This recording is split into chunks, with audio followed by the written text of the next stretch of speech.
નમસ્કાર, મંતવ્ય ન્યૂઝમાં આપનું સ્વાગત છે। હું છું આપની સાથે ધરતી। સમાચારો પર નજર કરીશું તો આજે લાભ પાંચમનો પવિત્ર તહેવાર છે। આજથી બજારો રાબેતા મુજબ શરૂ થશે। આજે લાભ પાંચમનો પવિત્ર તહેવાર છે। આજથી નોકરી ધંધા રાબેતા મુજબ કાર્યરત રહેશે તો દુકાનો અને બજારો આજે ધમધમતા થશે। દિવાળીના તહેવારો બાદ વ્યવહારો પુનઃ શરૂ થવાના છે। આજે લાભ પાંચમનો પવિત્ર તહેવાર છે તો દુકાનો અને બજારો ધમધમતા થશે તો બજારો પૂર્વવત રીતે ખુલશે। આજે લાભ પાંચમનો પવિત્ર તહેવાર છે તો આજથી નોકરી ધંધા રાબેતા મુજબ કાર્યરત રહેશે। બજાર પૂર્વવત રીતે ધમધમતા થશે તો દુકાનો અને બજારો આજે પુનઃ ખુલશે। દિવાળીના તહેવારો બાદ વ્યવહારો આજે પૂર્વવત થશે તો દુકાનો અને બજારો આજે ધમધમતા થશે। આજે લાભ પાંચમના પવિત્ર દિવસથી દુકાનો ખુલશે તો બજાર પૂર્વવત રીતે ધમધમતા થશે। આજે લાભ પાંચમનો પવિત્ર તહેવાર છે। આજથી નોકરી ધંધા રાબેતા મુજબ કાર્યરત થશે। દુકાનો અને બજારો આજે ધમધમતા થશે તો બજારો પૂર્વવત આજે ખુલશે તો દિવાળીના તહેવારો બાદ વ્યવહારો પૂર્વવત થશે।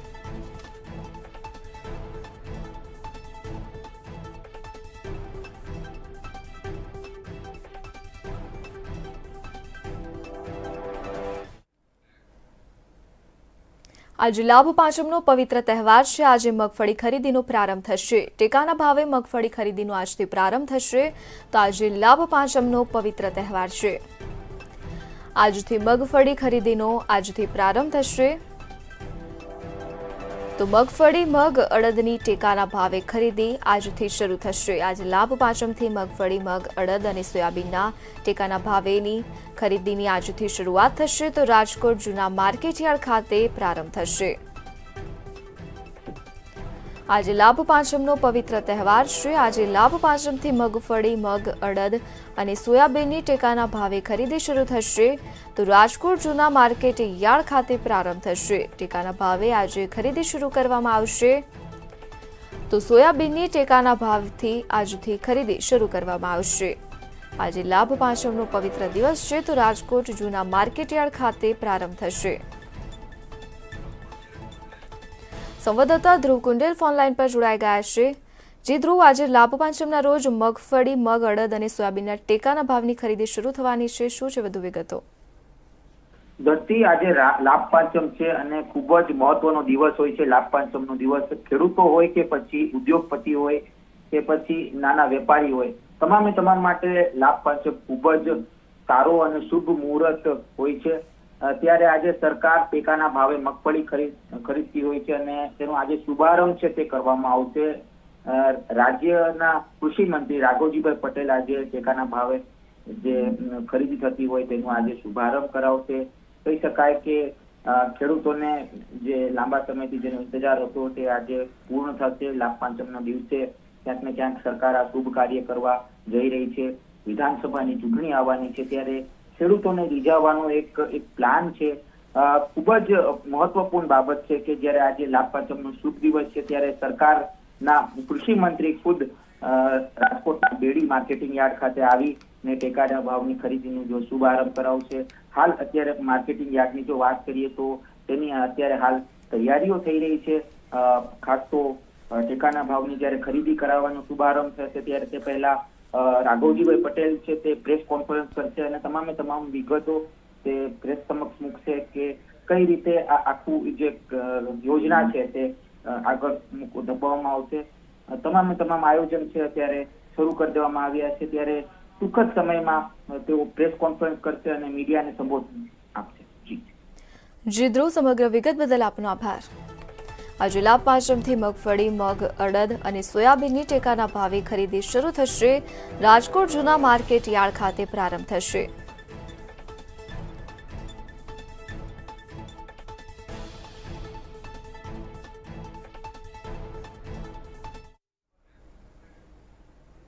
બે 2022ની ખરીફ ઋતુમાં થયેલા ભારે વરસાદથી પાક નુકસાની અન્વયે રાજ્ય સરકારે રૂપિયા 630 કરોડનું સહાય પેકેજ જાહેર કર્યું છે। રાજ્યના 8 લાખથી વધુ ખેડૂત ખાતેદારોને પેકેજ સહાયનો લાભ મળી શકે છે, જેમાં અંદાજે 9.12 લાખ હેક્ટર વિસ્તારમાં થયેલા પાક નુકસાન સામે સહાય ચૂકવવામાં આવશે. માનનીય મુખ્યમંત્રી શ્રી સાથે પરામર્શ કરી અને ખેડૂતોને આ અતિવૃષ્ટિના કારણે થયેલ નુકસાનમાં યોગ્ય સહાય મળી રહે એટલા માટે માનનીય મુખ્યમંત્રીશ્રીએ ઉદારતાથી રાજ્ય સરકારનું ખેડૂતો માટેનું અતિવૃષ્ટિગ્રસ્ત વિસ્તારના અસરગ્રસ્ત ખેડૂતો માટે 630 કરોડ ઉપરાંતની રકમનું કૃષિ રાહત પેકેજ આજે જાહેર કર્યું છે. હવે વાત કરીશું ચૂંટણીનો ચક્રાવો.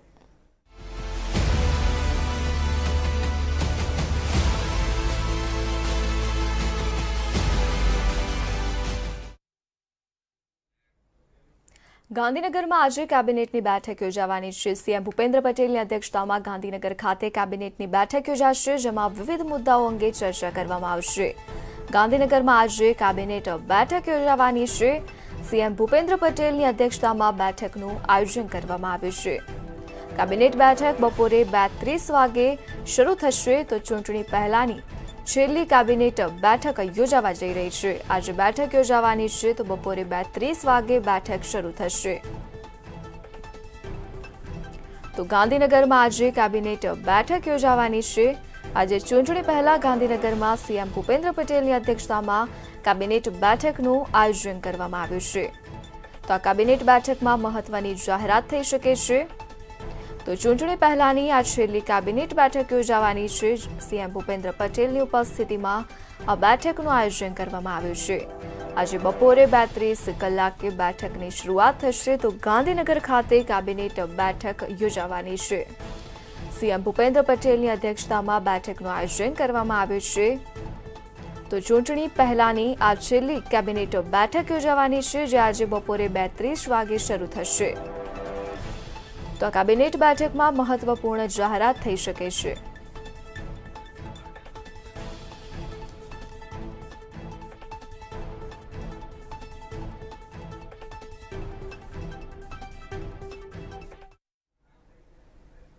હવે વાત કરીશું મુરતિયા માટે મંત્ર. રાજકોટમાં સાયન્સ પ્રક્રિયા દરમિયાન હોબાળો થયો હતો. સાયન્સ પ્રક્રિયા હાથ ધરવામાં આવી તો ભાજપની સાયન્સ પ્રક્રિયા રાજકોટમાં હાથ ધરવામાં આવી હતી. તે દરમિયાન હોબાળો થયો હતો, તો નિરીક્ષકો નીકળી જતા હોબાળો કરવામાં આવ્યો હતો. ઉમેદવારોએ હોબાળો કર્યો હતો, તો નિરીક્ષકો નીકળી જતા હોબાળો કરવામાં આવ્યો. રાણીંગાવાડી ખાતે સાયન્સની પ્રક્રિયા ચાલી રહી હતી, તે દરમિયાન હોબાળો કરવામાં આવ્યો. નિરીક્ષકો પાછળ લોકો રોડ સુધી પહોંચ્યા હતા, તો પોતાને સાંભળ્યા ન હોવાનો અપેક્ષિત કાર્યકર્તાઓ દ્વારા આક્ષેપ કરવામાં આવી રહ્યો છે, જેને પગલે કાર્યકર્તાઓ દ્વારા હોબાળો કરવામાં આવ્યો. તો રાજકોટમાં સાયન્સની પ્રક્રિયા દરમિયાન હોબાળો કરવામાં આવ્યો હતો. નિરીક્ષકો બહાર નીકળી જતા હોબાળો કરવામાં આવ્યો. તો ઉમેદવારોએ આક્ષેપ કર્યો છે કે તેમને સાંભળવામાં આવ્યા ન હતા. રાણીંગાવાડી ખાતે ભાજપની સાયન્સ પ્રક્રિયા ચાલી રહી હતી, તે દરમિયાન આ બનાવ બન્યો. તો નિરીક્ષકો પાછળ લોકો રોડ સુધી પહોંચ્યા હતા, પોતાને સાંભળ્યા ન હોવાનો અપેક્ષિત કાર્યકરોનો આક્ષેપ કરવામાં આવી રહ્યો છે.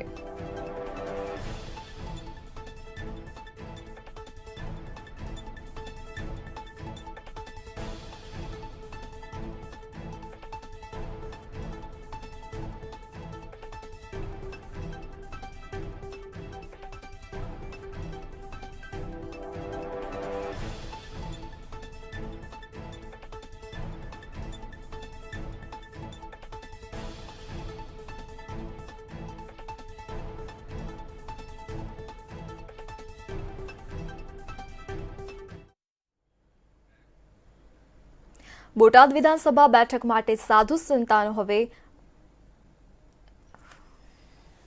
મેદાને ઉતર્યા છે. બોટાદ વિધાનસભા બેઠક માટે સાધુ સંતો હવે મેદાને ઉતર્યા છે. તો ઋષિ ભારતી બાપુએ બોટાદ બેઠક માટે દાવેદારી નોંધાવી છે. અમદાવાદ સરખેજ ભારતી આશ્રમના મહંત ઋષિ ભારતી બાપુ છે, તેમના દ્વારા દાવેદારી નોંધાવવામાં આવી છે. તો મોટી સંખ્યામાં ટેકેદારો સાથે દાવેદારી નોંધાવી છે. ઋષિ ભારતી બાપુને ટિકિટ આપવા કોળી સમાજ દ્વારા માંગ કરવામાં આવી રહી છે. તો જો ટિકિટ નહીં અપાય તો કોળી સમાજ લડી લેવાના મૂડમાં જોવા મળી રહ્યા છે. તો બોટાદ વિધાનસભા માટે બેઠક માટે સાધુ સંતો મેદાને ઉતર્યા છે. ઋષિ ભારતી બાપુએ બોટાદ બેઠક પરથી દાવેદારી નોંધાવી છે. અમદાવાદ સરખેજ ભારતી આશ્રમના મહંત ઋષિ ભારતી બાપુ દ્વારા દાવેદારી નોંધાવવામાં આવી છે. તો મોટી સંખ્યામાં ટેકેદારો દાવેદારી નોંધાવી. ઋષિ ભારતી બાપુને ટિકિટ આપવા કોળી સમાજ દ્વારા માંગ કરવામાં આવી છે. તો બોટાદ વિધાનસભા બેઠક માટે સાધુ સંતો હવે મેદાને આવ્યા છે.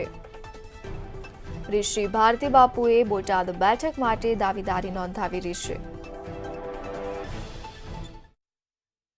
આ ઉપરથી આદેશ છે તો સંતોને ભાજપમાંથી પ્રમોટ કરવાના હોય તો જેમ યુપીમાં યોગી આદિત્યનાથજી ભાજપનું અને સીએમનું પ્રતિનિધિત્વ કરી રહ્યા છે, જેને લીધે દેશ અને સનાતન ધર્મ અને માનવતાની સેવા થઈ રહી છે, તો શા માટે આમાં સંતો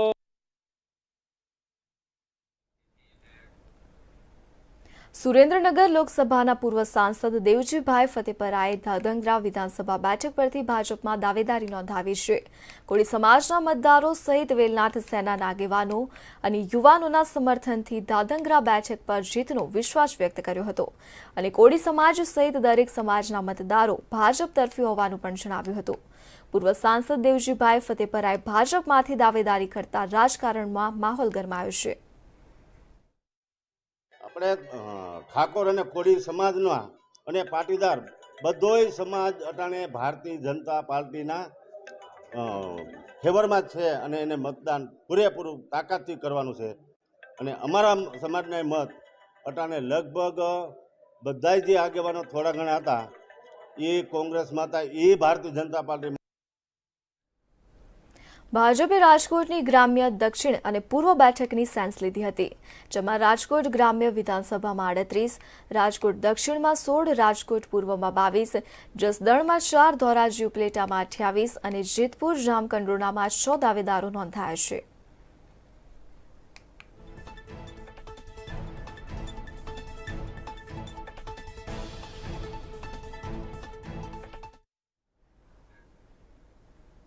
સુરતમાં બારડોલી ખાતે વિધાનસભા બેઠકની સેન્સ પ્રક્રિયા પૂર્ણ થઈ છે. ગણપત વસાવાના સમર્થકો દ્વારા બારડોલી મધ્યસ્થ કાર્યાલય ખાતે ફક્ત એક જ નામ અપાયું હતું.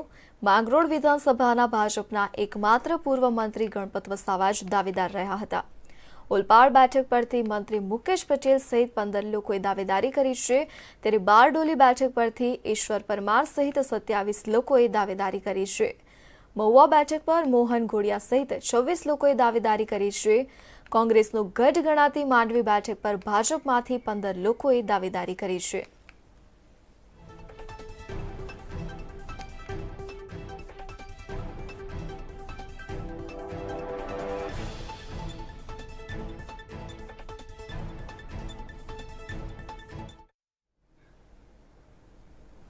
સુરેન્દ્રનગર જિલ્લાની 5 વિધાનસભા સીટ માટે ભાજપ દ્વારા સેન્સ લેવામાં આવી હતી, જેમાં નિરીક્ષકો દ્વારા તમામ દાવેદારોને સાંભળવામાં આવ્યા હતા.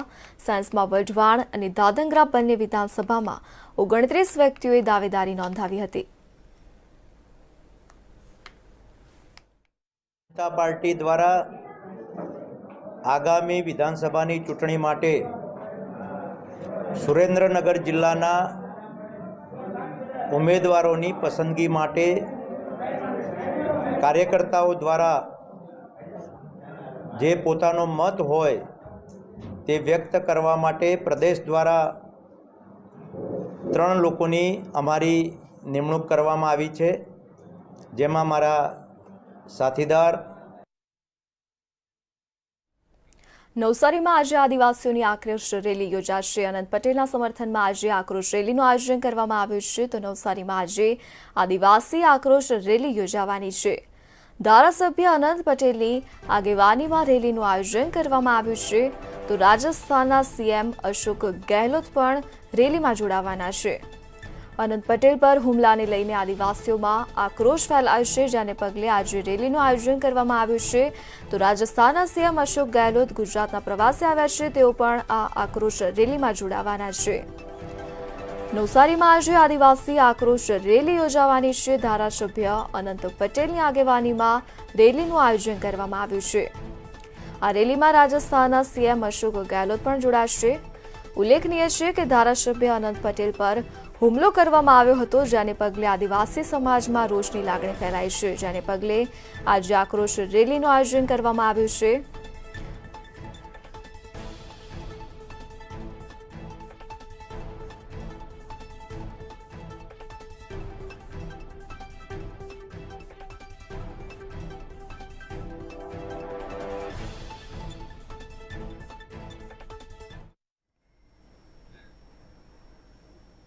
અમદાવાદમાં જુગારના અડ્ડા પર રેડ કરવામાં આવી છે. સ્ટેટ મોનિટરિંગ સેલ દ્વારા દરોડા પાડવામાં આવ્યા છે. તો અમદાવાદમાં જુગારના અડ્ડા પર રેડ કરવામાં આવી. સ્ટેટ મોનિટરિંગ સેલ દ્વારા દરોડા પાડવામાં આવ્યા. તો સ્ટેટ મોનિટરિંગ સેલની ટીમ દ્વારા કામગીરી હાથ ધરવામાં આવી. ગોમતીપુરામાં મોડી રાત્રે દરોડા પાડવામાં આવ્યા. મણિયારવાડમાં પણ અડ્ડો ચાલતો હતો, તેના પર પણ દરોડા પાડવામાં આવ્યા હતા. તો 4 જુગારી સહિત 60,000નો મુદ્દામાલ જપ્ત કરવામાં આવ્યો છે. અડ્ડો ચલાવનાર 2 મુખ્ય આરોપી ફરાર થયા છે. પોલીસે તેમને પકડી પાડવાના ચક્રો ગતિમાન કર્યા છે. મુસ્તાક રીકી નામના સંચાલક ફરાર થયા છે. તો ગોમતીપુરમાં રાત્રે દરોડા પાડવામાં આવ્યા હતા. તો મણિયારવાડમાં અડ્ડો ધમધમતો હતો. તો સ્ટેટ મોનિટરિંગ સેલ દ્વારા તમામ મામલે કાર્યવાહી કરવામાં આવી છે. તો જુગારના અડ્ડા પરથી 4 જુગારીને ઝડપી પાડવામાં આવ્યા છે. સાથે જ 60,000નો મુદ્દામાલ પણ કબજે કરવામાં આવ્યો છે. અમદાવાદમાં સ્ટેટ મોનિટરિંગ સેલ દ્વારા જુગારના અડ્ડા પર રેડ કરવામાં આવી હતી. તો ગોમતીપુરામાં મોડી રાત્રે દરોડા પાડવામાં આવ્યા હતા. મણિયારવાડમાં અડ્ડો ચાલતો હતો, ત્યાં સ્ટેટ મોનિટરિંગ સેલ દ્વારા દરોડા પાડી કાર્યવાહી હાથ ધરવામાં આવી, જ્યાંથી 4 જુગારી સહિત 60,000નો મુદ્દામાલ જપ્ત કરવામાં આવ્યો છે. સાથે જ અડ્ડો ચલાવનાર 2 મુખ્ય આરોપી ફરાર થયા છે.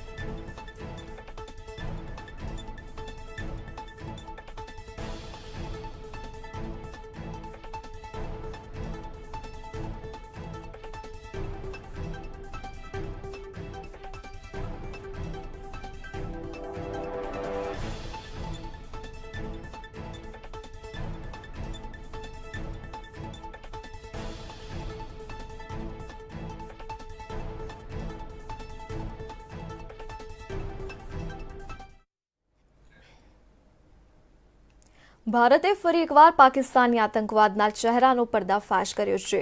સંયુક્ત રાષ્ટ્ર સુરક્ષા પરિષદની બેઠકમાં ભારતે મુંબઈમાં કરવામાં આવેલા હુમલા સાથે જોડાયેલા પાકિસ્તાની આતંકવાદી સાજિદ મીરનો ઓડિયો પ્લે કર્યો હતો, જેમાં તે ફોન પર કહી રહ્યો છે કે જ્યાં પણ મૂવમેન્ટ દેખાય, જ્યાં પણ લોકો હોય ત્યાં હુમલો કરો. વિદેશ મંત્રી ડોક્ટર એસ જયશંકરની હાજરીમાં વગાડવામાં આવેલી ઓડિયો ક્લિપમાં આતંકવાદી સાજિદ મીર ચબાડ હાઉસમાં હાજર આતંકવાદીઓને ફોન પર સૂચના આપી રહ્યો છે અને તેની સામે અન્ય આતંકવાદીઓ તેના કહ્યા પ્રમાણે કરતા હોવાનું જણાવે છે. યુએનની બેઠકમાં ભારતે કહ્યું કે આતંકવાદી સાજિદ મીર માત્ર 26/11ના હુમલાનો જ આરોપી નથી, તે બીજી ઘણી આતંકવાદી ઘટનાઓમાં સામેલ છે. આતંકવાદી લશ્કરે તૈયાબના ડેનમાર્ક પ્રોજેક્ટનો પણ માસ્ટરમાઇન્ડ હતો. તેને કોપનહેગમાં એક અખબારના એડિટરનું નિશાન બનાવવાની જવાબદારી સોંપવામાં આવી હતી. એ ષડયંત્રનો પર્દાફાશ થઈ ગયો હતો.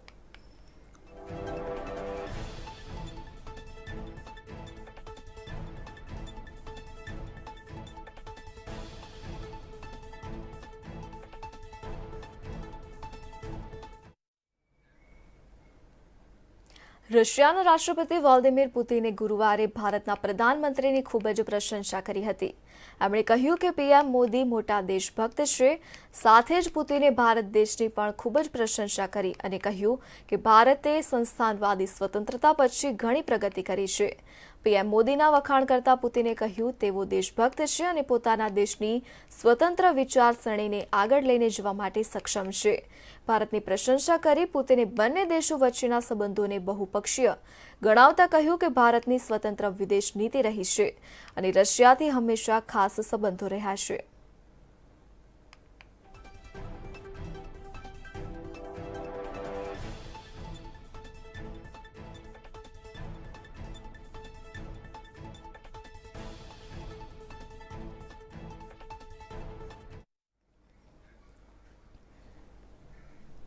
વડાપ્રધાન નરેન્દ્ર મોદીના હસ્તે સુરતમાં 60,000 કરોડના ખર્ચે વિસ્તૃતીકરણ કાર્યનું ડિજિટલ માધ્યમથી ખાતમુહૂર્ત કરવામાં આવ્યું હતું.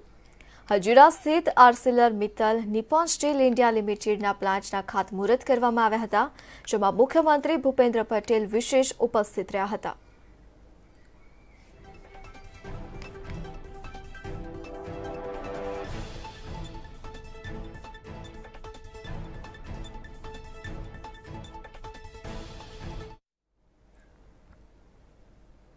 દિવાળીના તહેવારોમાં એસટી બસથી ગુજરાત એસટી નિગમની આવકમાં વધારો થયો છે. દર વર્ષે એવરેજ 6 કરોડ આવક થતી હોય છે, જ્યારે આ વર્ષે 7 કરોડ કરતાં પણ વધુની આવક થઈ છે. 19-26 ઓક્ટોબરમાં આ આવક નોંધાઈ. આનું એક જ કારણ એ પણ છે કે કોરોના કાળના 2 વર્ષ પછી સરકાર દ્વારા સંપૂર્ણ છૂટ આપવામાં આવી હતી. સાથે પંચમહાલ અને સુરતના રત્ન કલાકારો માટે એસટી નિગમ દ્વારા વધારાની બસો પણ દોડાવાઈ હતી. અનેક કારણને લઈને એસટી નિગમને ગયા વર્ષ કરતાં 50 લાખથી વધુની આવકનો વધારો થયો છે.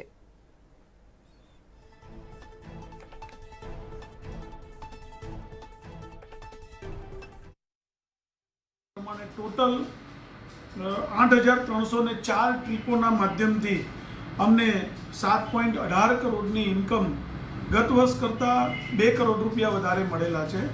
પ્રવાસીઓની સંખ્યામાં પણ ગત વર્ષની સંખ્યામાં વધારો થયેલો છે. એ જ રીતે આ દિવાળીના તહેવારો દરમિયાન પણ જો 26/10થી અત્યાર સુધીની જે ઇન્કમ એવરેજ જો ગણવામાં આવે તો અમારી ઇન્કમમાં 6.5 કરોડના બદલે 7 કરોડ, 7.25 કરોડ, 7.50 કરોડ ઇન્કમ, એટલે કે 50 લાખની ઇન્કમમાં પણ ચોક્કસપણે વધારો.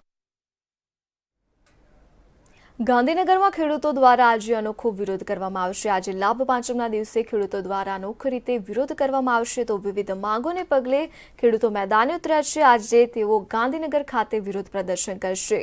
આજે જરૂરિયાતમંદ લોકોમાં લસણની વહેંચણી કરવામાં આવશે, તો ગાંધીનગરમાં ખેડૂતો દ્વારા અનોખો રીતે વિરોધ પ્રદર્શન કરાશે. તો ખેડૂતો વિવિધ માંગોને પગલે મેદાને ઉતર્યા છે, તો ગાંધીનગર ખાતે વિરોધ નોંધાવશે. તો ભાવ પૂરતા ન મળવા હોવાને લઈને ખેડૂતો વિરોધ કરી રહ્યા છે. લસણ ઉત્પાદન ખર્ચ એકર પર 37,150 છે, તો ખેડૂતોને 2,22,500નો આવક થતી હોય છે, તો એક એકર 14,000 રૂપિયાનું નુકસાન થતું હોવાનો ખેડૂતો દ્વારા આક્ષેપ કરવામાં આવ્યો છે. ભાવમાં વધારો કરવા સરકારમાં રજૂઆત કરી ચૂક્યા છે, તો ભાવ પૂરતા ના મળવા હોવાને લઈને ખેડૂતો દ્વારા ગાંધીનગર ખાતે વિરોધ કરવામાં આવી રહ્યો છે.